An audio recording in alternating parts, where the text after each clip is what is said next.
U.S. History with Coach Pete. Module 2, Westward Expansion. Cultures Clash on the Prairie. Lesson 1. So, we're talking about the area of the Great Plains. Now that, if we look at the map, the area in purple, we can see the different Native American tribes listed there. So when we think about the area in purple, the Great Plains, we should think about those tribes. We can also think about these states, all right? Montana, North and South Dakota, Nebraska, Wyoming, Colorado, Kansas, New Mexico, parts of Oklahoma, and parts of Texas. More specifically, when we think about the Great Plains, it's the grassland. All right, we want to think about grassland, and we just showed you on that map where these grasslands are located. After the Spanish brought horses to New Mexico in 1598, life for the indigenous people of America changed dramatically. As they acquired horses and then later guns, their methods of travel and hunting became much more effective. Indigenous people of the plains depended on the buffalo. Its meat was food, and its hides and skins were used for clothing, shoes, blankets, and teepees. Now let's look at how the United States government and the native people kind of interacted. There you see an illustration of what's called the massacre at Sand Creek. If we look back to that map, and we think back to that map and the area in purple, right? We think back to the original 13 colonies and how far east it was. White settlers continued to move westward to acquire land, and this was done much more easily with the invention of the railroad. As the United States is expanding, as they are moving more west, all right, this is going to influence how the government, how they enact policies towards Native Americans. In 1834, the federal government had designated the entire Great Plains as one gigantic reservation. In the 1850s, the government wanted more land for railroads, so it created treaties that defined specific boundaries for each indigenous nation, thus taking more land. In 1864, the Cheyenne returned to their land at Colorado's Sand Creek, assuming that they were under the protection of the government.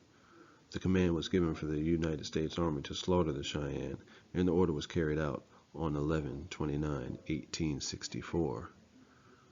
Over 150 residents, mostly women and children, were killed. Notice that date. What date was the Civil War over?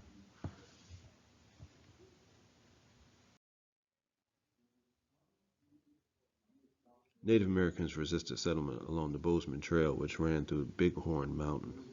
Crazy Horse defeated Captain Fetterman in the Battle of the Hundred Slain, or is called Fetterman's Massacre.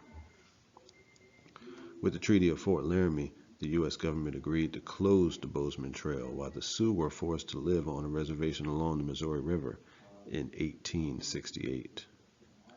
Sitting Bull, the leader of the Sioux, did not sign the treaty and expected to continue to use their traditional hunting grounds. Crazy Horse, Gall, and Sitting Bull led the Sioux and Cheyenne to victory at Little Bighorn River, defeating Colonel Custer and the 7th Cavalry. This is also called Custer's Last Stand. There were reformers who were sympathetic to Native Americans and supported this idea of assimilation. That means that Native people would give up their beliefs and their way of life to become part of white culture. Schools were built for Native Americans to be Americanized.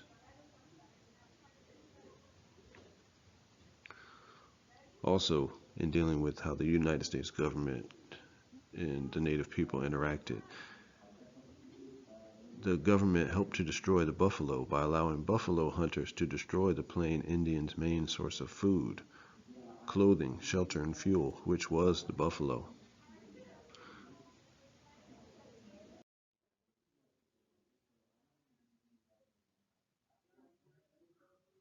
The Dawes Act of 1887.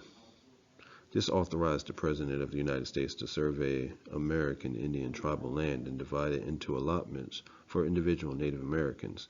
In order to convince Native Americans to relocate and claim the assigned lands, the government offered an incentive, citizenship.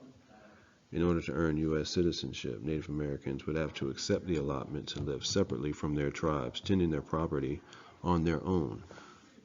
So the Dawes Act of 1887 made it so that the government could divide up, by the president, divide up that land that was reserved for Native Americans, the Indian territory, right? They could basically section it out into small sections for families who agreed to assimilate, to give up their way of life, to no longer be like their grandmothers and grandfathers, their fathers and mothers, their aunts and uncles. They could no longer live in those ways, but now they would live in this new American way, right? They would become citizens. They would give all of that up, and they would get a small piece of property, right? So the United States government could basically take the rest of it. For who? Because it wasn't for everybody. Who was it for?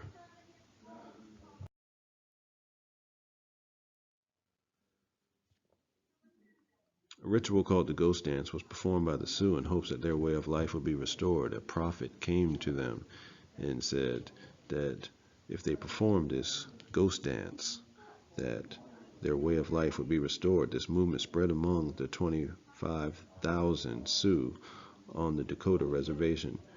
U.S. military leaders were alarmed and Sitting Bull was ordered to be arrested. However, he was killed by the police. See, we think about police brutality as being something new, but my beloveds, it is nothing new. Police brutality did not start in the 1920s. It did not start in the 1940s. In the 1960s, no, my beloveds. Police brutality did not start in the 1990s with Rodney King. It did not start in 2020 with you insert whatever name that you've seen on the videos that we all have watched. 350 Sioux were rounded up and taken to a camp. Demands were made for the Indians' weapons. A shot was fired, and nearly 300 unarmed Sioux were slaughtered. See, doesn't that sound like the same old story that gets told? Police heard a shot, so they fired back. Their firepower is much greater than the one that they heard. Demands were made for Indian weapons. A shot was fired and nearly 300 unarmed Sioux were slaughtered. If 350 were rounded up and over 300 were unarmed, then how many of these weapons really were there? The U.S. soldiers left the corpses of the dead Native Americans to freeze on the ground. This entire event is called the Battle of Wounded Knee, yet a battle requires two sides, right? This was a massacre. Now, we did a Nearpod earlier that spoke about Bob Marley's Buffalo Soldier. The Buffalo Soldier, the dreadlock Rasta. There was a Buffalo Soldier in the heart of America, stolen from Africa, brought to America, fighting on arrival, fighting for survival.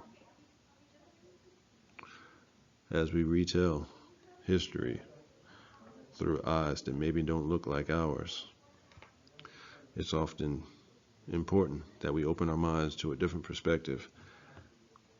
And though the video shows the Buffalo Soldiers, and sometimes this is showed in depictions as being a heroic figure, definitely it is a complicated one. Because what did the Buffalo Soldiers do? As an African American, as a black man, as a teacher, it's important that I also open my mind up to different perspectives. And I remember growing up hearing that song, Buffalo Soldier, and feeling mighty. And then I found out that Buffalo Soldiers fought Native Americans for the U.S. in the West. So as I look at the genocide, as I look at the displacement of people, as I look at the images of Native American bodies, indigenous people, whose blood my own family carries in their bloodline, I see these images and I'm forced to reckon with that another part of my bloodline, the African, the stolen Nigerian, how my ancestors fought my other ancestors.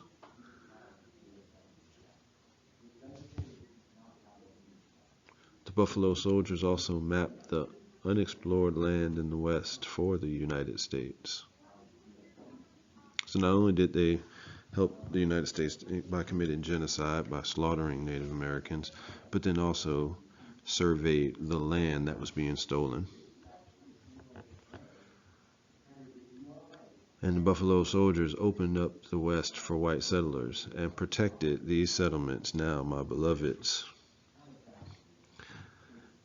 in communities maybe where you live, maybe where you've seen.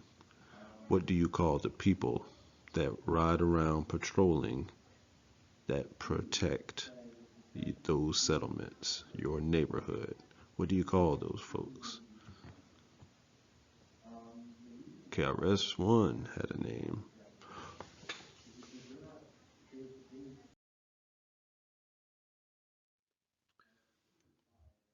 This is our Wave It number 1 for this unit, Westward Expansion.